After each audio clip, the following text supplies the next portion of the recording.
केकसाठी लागणारी सगळ्यात महत्त्वाची गोष्ट म्हणजे मालाजचे क्रश. आणि हे मालाज कुठे आहे तर हे आहे महाबळेश्वरला, जिथे त्यांची मॅन्युफॅक्चरिंग कंपनी आहे. आणि हे महाबळेश्वर कुठे आहे तर ते आमच्यापासून 2 तासांच्या अंतरावर आहे. म्हणूनच आम्ही निघालो आहोत महाबळेश्वरला. रविवार असल्या कारणामुळे महाबळेश्वरला खूपच गर्दी होती, पण त्यातूनही आम्ही वाट काढून मालाजमध्ये पोहोचलो. तर चला तुम्हाला दाखवते मालाजचे खूप सारे क्रश, जे की सगळे हवेसे वाटत होते. पण जे मेन मला लागणार होते ते म्हणजे मँगो पायनॅपलचे होल क्रश म्हणजे याच्यामध्ये फ्रूट पीसेस असतात.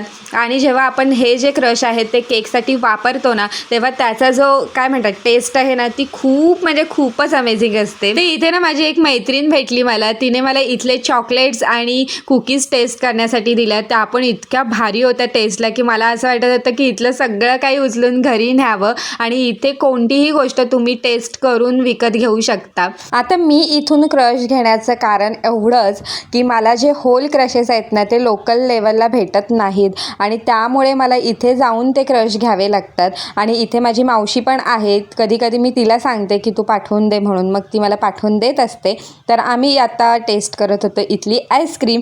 मँगो आईस्क्रीम आहे आणि याची टेस्ट ना एकदम रिअल मँगोसारखी येत होती. तर आम्ही इथे मस्त मस्ती करून घरी आलो. आणि हा जो व्हिडिओ आहे तो आजचा आहे, ज्यामध्ये मी तुम्हाला कोणकोणते क्रश आणले ते दाखवत आहे. आणि यामध्ये मी फक्त बटरस्कॉच क्रश नाही आणला, बाकी मी सगळे क्रशेस आणले. जे क्रशेस लोकल लेवलला भेटतात ते मी आणलेले नाही आहेत. आणि त्यामध्ये मी गंधर्वासाठी एक मँगो जामची पण बॉटल आणली होती. आणि हे सगळं मला अफोर्डेबल रेंजमध्येच भेटलेलं आहे. तर चला, तुम्ही कोणत्या केकसाठी क्रश वापरता हे मला नक्की कमेंट करून सांगा. भेटूया पुढच्या व्हिडिओमध्ये. तोपर्यंत बाय.